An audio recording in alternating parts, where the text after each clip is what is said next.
Assalamualaikum warahmatullahi wabarakatuh. Alhamdulillah sahabat, kita masih bisa bertatap muka di dunia virtual ini. Semoga hari ini kita semua dalam keadaan bahagia full. Sahabat, kemarin kita sudah agak sedikit tegang ya dengan kajian Hawa. Kenapa saya katakan tegang? Ternyata tanpa kita sadari, kita menciptakan setan dalam diri kita sendiri. Itu karena pengaruh dari Hawa yang kita biarkan mendominasi pada diri kita. Apalagi selanjutnya fenomena dimensi nafs itu. Setelah Hawa, maka ada lagi sebuah istilah atau leksikal yang kita sebut dengan syahwat. Nah, apa yang sahabat pikirkan? Apa yang ada dalam pikiran sahabat-sahabat semuanya ketika mendengar kata syahwat? Kata syahwat ini sendiri terbukti dengan apa yang ada di pikiran sahabat saat ini. Pasti sahabat dalam pikirannya mengkorelasikan kata syahwat ini dengan kata seks. Ya, nafsu seks. Bahkan yang lebih parah lagi, ada lagi muncul istilah nafsu syahwat, nafsu birahi, dan lain sebagainya, dan lain sebagainya, dan lain sebagainya, yang konotasinya adalah pasti mengarah kepada seksual. Tapi tidak begitu kalau kita mengacu kepada pemakaian pada standar kitabullah. Nah, maka saya akan mendudukkan kembali makna syahwat ini kepada makna yang sebenarnya, kepada makna yang sesungguhnya sesuai dengan pemakaiannya di kitabullah. Sahabat, ini ayat sangat populer, ya, sangat populer di umat kita. Di surat Al-Imran ayat 14. Jelas di sini penggunaan kata syahwat tidak seperti apa yang ada dalam pikiran kita, yang berbunyi Bismillahirrahmanirrahim, Zuyyina linnasi hubbus syahawat. Ya, ada kata syahwatnya. Minan nisa wal banin wal qanatir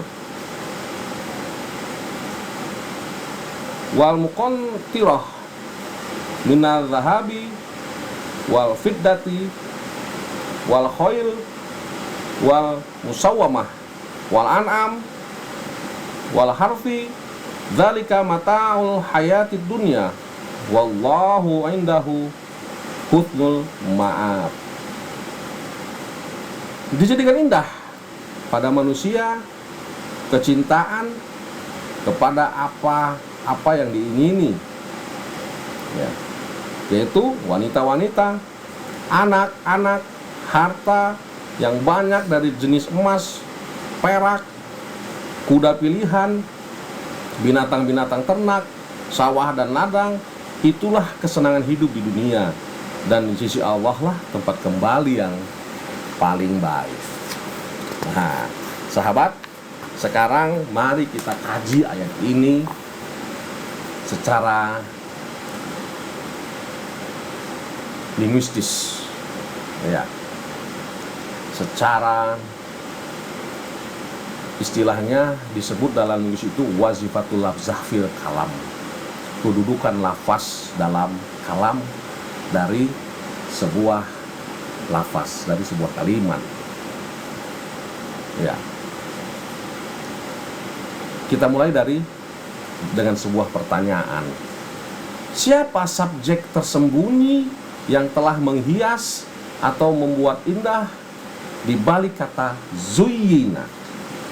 Karena kata zuyyina itu ada terdapat domir mustatir. Dalam linguistis Arabian istilahnya domir mustatir atau domir tersembunyi, dijadikan indah, kan itu terjemahkan. Siapa yang menjadikannya indah? Siapa subjek tersembunyi yang ada di balik kata zina itu?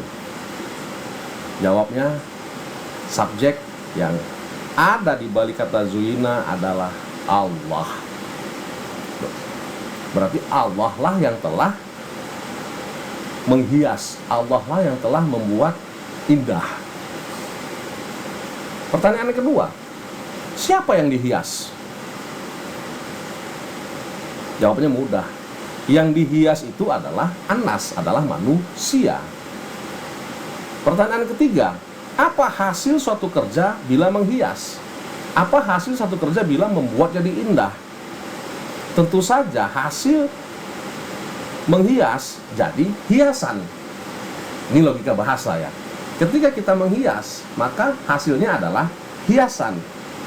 Membuat sesuatu menjadi indah, jadilah keindahan. Atau disebut dengan estetika dalam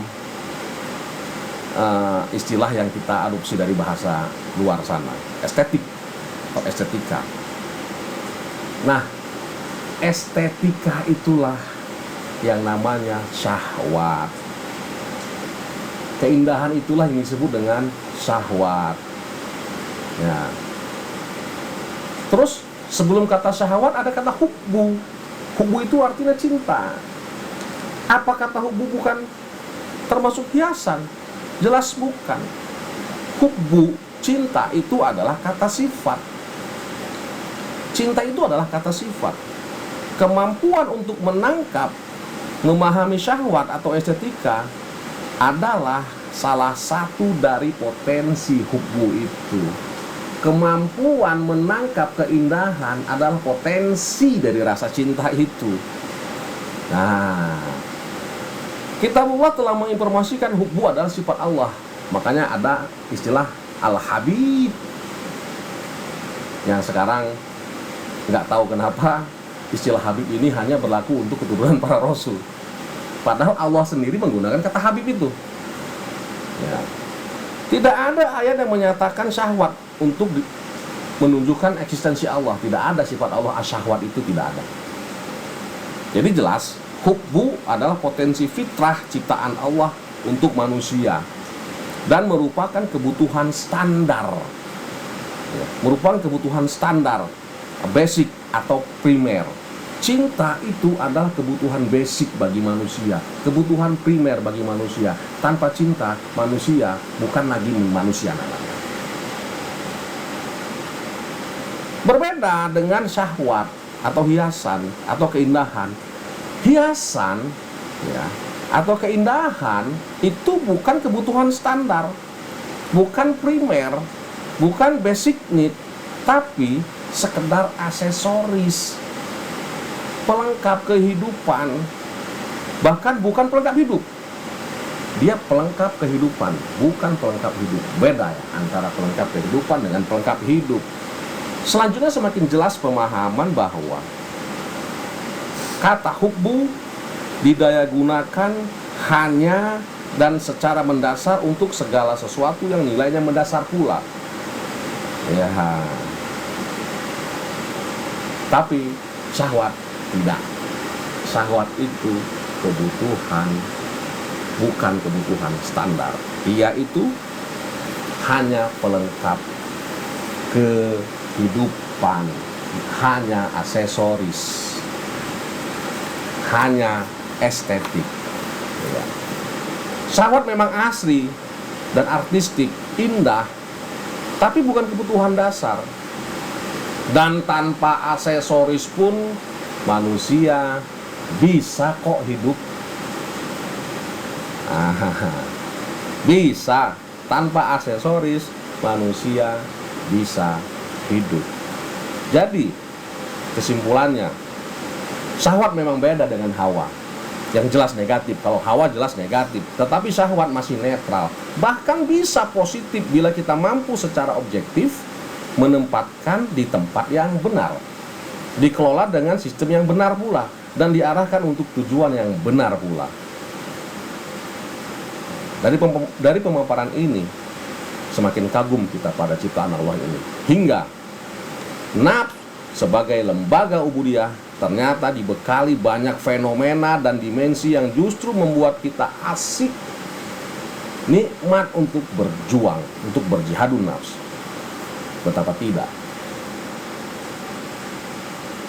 Ketetapan rahmah dari lembaga ilahiyah yang harus mengilhami lembaga kita dengan nilai-nilai takwa, namun terobsesi dalam dua dimensi hawa dan nafs. Yang jelas bisa aflah, kita bisa menang. Qad aflaha man zakkaha, qad khaba wa man dassaha. Demikian sahabat.